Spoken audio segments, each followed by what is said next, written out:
Atenção! Começa agora uma teleaula de Ciências do Ensino Fundamental. Você vai assistir a teleaula de número 19. Bons estudos!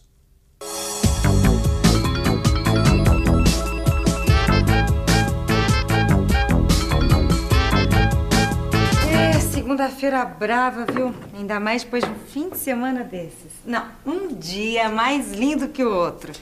O Alberto é que deve ter aproveitado também, foi passar o fim de semana em Ilhabela. Deve estar chegando cheio de novidades. Bom dia, Maria. Bom dia, mas o que é isso? Pegou catapora, Alberto? Não brinca com a desgraça dos outros que é pecado, hein? Não, mas o que é isso? É pitu que eu trouxe pra você, frutado de aperitivo. Não, isso aí, essas manchinhas no seu rosto, no seu braço.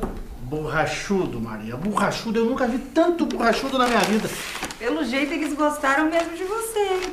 Não, assim, quer dizer, eu não sabia que em Ilhabela tinha tanto borrachudo. Me falaram que é porque lá tem muita água doce, sabe? Tem muitos rios, cachoeiras, corredeiras, laguinhos. Quer dizer, então, que onde tem rios e lagos tem borrachudos? Tá aí uma coisa que eu não sabia. Eu não entendi direito, não. Mas a gente vai entender tudo muito direitinho na nossa teleaula de hoje. Nós vamos ver que alguns seres vivos são muito diferentes quando jovens e adultos. E vamos entender a relação do ciclo de vida do borrachudo com a água doce.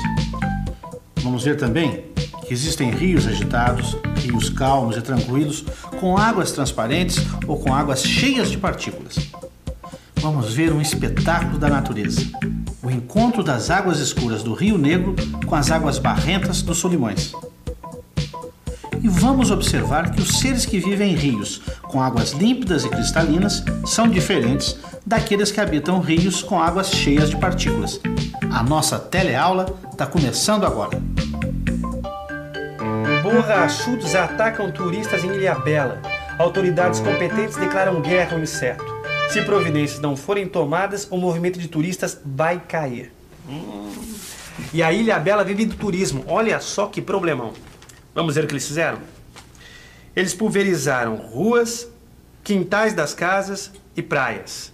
Olha, Alberto, deu no jornal aqui. Olha aqui, olha aqui. Eu que sou picado, eu sei que fica doida, Maria. Olha aqui, os borrachudos de Ilhabela viraram até notícia de jornal. E o jornalista nem me entrevistou, pode? Olha. Oi. Oi, Lineu. Olha aqui, quase que o Alberto vira notícia de jornal. Como assim? É que houve uma invasão de borrachudos lá em Ilhabela. Olha só como eu tô todo picado. Mas tá falando aqui que as autoridades vão mandar pulverizar a cidade. Olha, eu não sei o que tá escrito no jornal, eu tô chegando agora. Eu só sei que pulverizar a cidade não vai adiantar nada. Vai me dizer que inseticida não mata borrachudo agora. Não, boa parte dos insetos morreria, mas... E não é o que precisa? A ilha sem os borrachudos é um paraíso. Os turistas iam voltar aos montes. Mas a alegria dura pouco, né, Alberto? Em pouco tempo, as revoadas de borrachudos voltariam, tá certo? E os turistas iam fugir assustados novamente. Ih, agora deu nó, viu? Dá pra explicar direitinho isso, Lineu? Primeiro, a gente precisa conhecer melhor o nosso inimigo. O borrachudo adulto possui asas e voa. Já a sua larva vive nas corredeiras de água que descem pelas montanhas. Ela se fixa às rochas pela sua parte de trás e pela parte da frente ela se alimenta. Ela possui uma espécie de filtro, uma peneira, que recolhe as partículas de alimentos que são levadas pelas correntezas da água.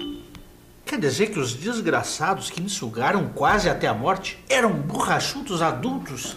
E que a larva dos borrachudos vive nas águas correntes? Tá aí uma coisa que eu não sabia. É por isso que em Ilhabela tem tanto borrachudo. E é por isso também que pulverizar as cidades, quer dizer, as ruas, as casas, os quintais, mata só os adultos. Porque as larvas continuam vivas, crescendo nas corredeiras. E daí, quando viram adultos, atacam os turistas de novo, né? Então, realmente é um problema de difícil solução. Pra mim, esse cara tá enrolando, entendeu? Por que não mandam logo pulverizar toda a ilha pra acabar com esses malditos? Você não sabe o que eu sofri, entendeu? Eu imagino, Alberto. Olha, eu não quero defender político, mas o que ele diz tem lá seu fundamento. Olha, que problema ecológico poderia acontecer se pulverizassem a ilha? Olha, como eu já disse, primeiro a gente tem que conhecer bem o nosso inimigo para depois descobrir a melhor forma de atacá-lo. Né? Se é que acabar com ele, é uma boa ideia. As larvas de borrachudos são o alimento preferido dos pitus, que são uma espécie de camarão de água doce. Quando uma larva de borrachudo recebe inseticida, essa substância tóxica fica acumulada no corpo do pitu que o comeu, podendo causar sua morte. Os pitus comem várias larvas de borrachudos por dia. Portanto, como ingere um pouco de veneno em cada uma delas, no final do dia acabaram ingerindo uma grande quantidade de veneno. Quer dizer então que os pitus acabam envenenados? Porque eles comeram muitas larvas de borrachudo com inseticida. Aí eles acabam morrendo. Olha o pitu fritinho no capricho. Opa! Vem cá, se antes de morrer, esse pitu for pescado, vendido e frito como esse aqui? Bom, aí quem comesse o pitu ia estar ingerindo todo o inseticida de todas as larvas de borrachudo que o pitu comeu. Não tô entendendo nada. Tem algum problema com os pitus? Eu tô achando ótimo. Pode comer sossegada que esses pitus estão bons. A gente só tá levantando hipóteses. Eles foram pescados antes da pulverização. Mas será que depois não voltariam a crescer mais pitus? Será que não valeria a pena? Pelo menos acabava com esses malditos borrachudos. Bom, você ia estar prejudicando o meio ambiente e depois de um tempo os borrachudos iam voltar. Ué, como assim? Será que você não tá sendo muito pessimista, Lineu? Como é que os borrachudos podem voltar se os rios foram pulverizados? Não sou eu. É a resposta da natureza. Ó, vamos pensar um pouco. Vamos pensar um pouco. Vamos analisar todos os fatos. Com tanto inseticida que acumulariam ao comer as larvas de borrachudos, os pitus morreriam, certo? Os poucos borrachudos adultos que escapassem do inseticida se reproduziriam e colocariam novos ovos nas águas. Sem os pitus, o que acontece? Dos ovos nasceriam as larvas que não seriam devoradas pelos pitus. Resultado, elas cresceriam e virariam borrachudos adultos com asas e tudo.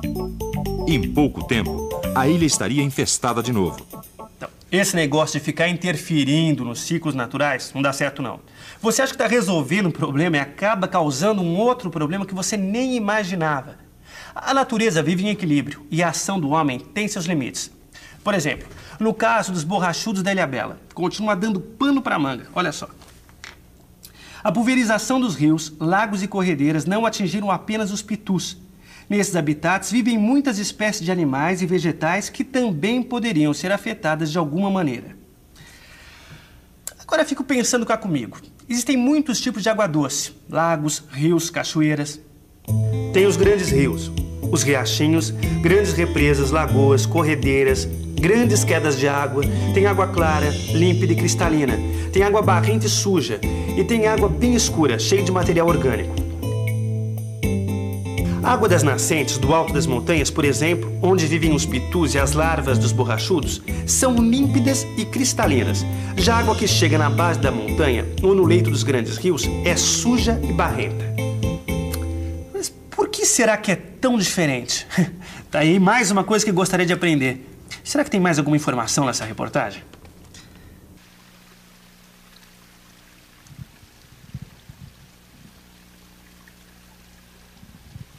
A água das nascentes desce em direção à base da montanha.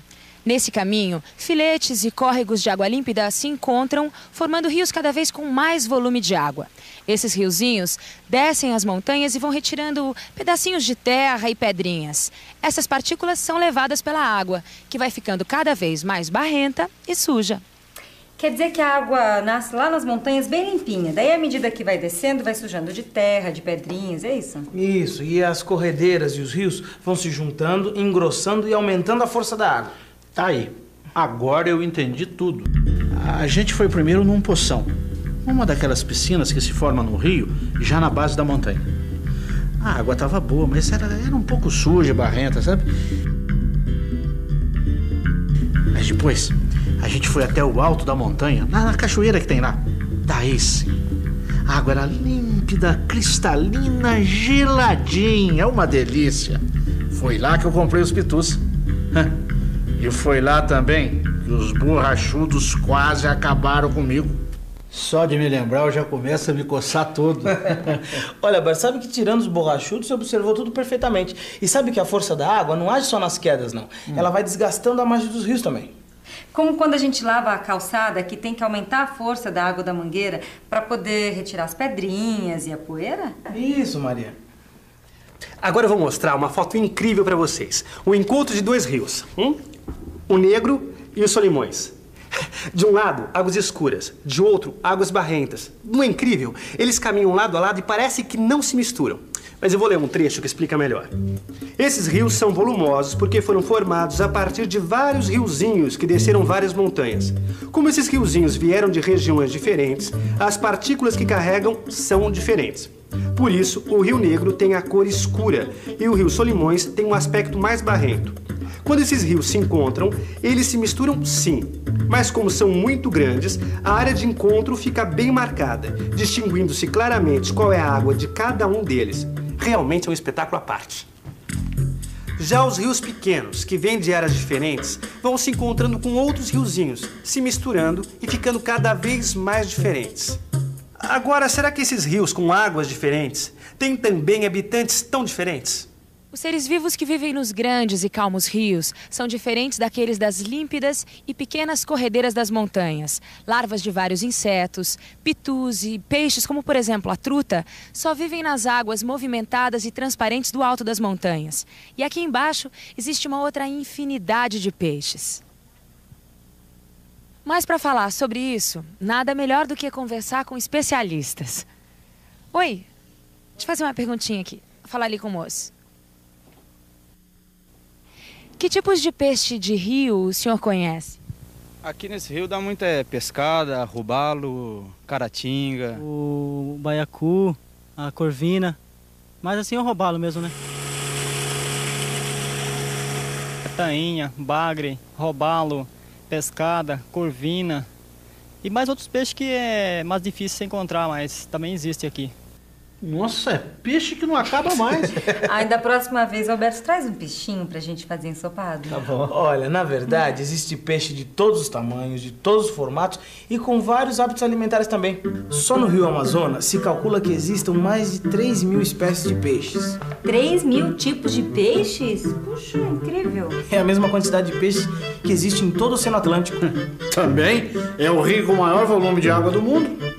Tem espécies que se alimentam de fruta, outras que comem insetos e outras que se alimentam de outros peixes ou até mesmo de animais que atravessam os rios. Piranhas, por exemplo, que devoram animais em minutos. Também tem várias espécies de plantas aquáticas, umas que flutuam, outras submersas. Sem dúvida, a mais famosa é a Vitória Regia. Ai, é linda, é maravilhosa. Tem folha com mais de 1,5 metro e as flores só abrem à noite.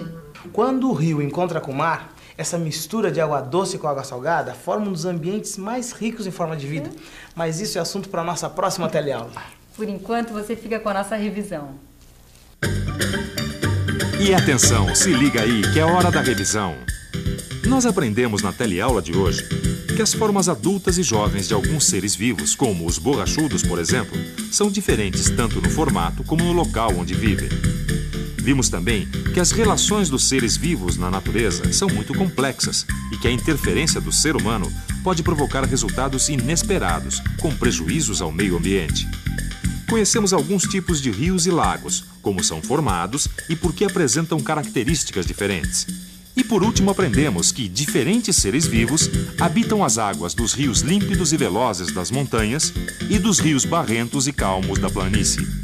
Da próxima vez que você observar um rio, tente descobrir que tipo de água ele tem, ver alguns de seus habitantes. É sempre bom exercitar na prática os conhecimentos que a gente adquire aqui, nas nossas teleaulas. Ah, e tem mais. Estude e até a próxima. Com licença.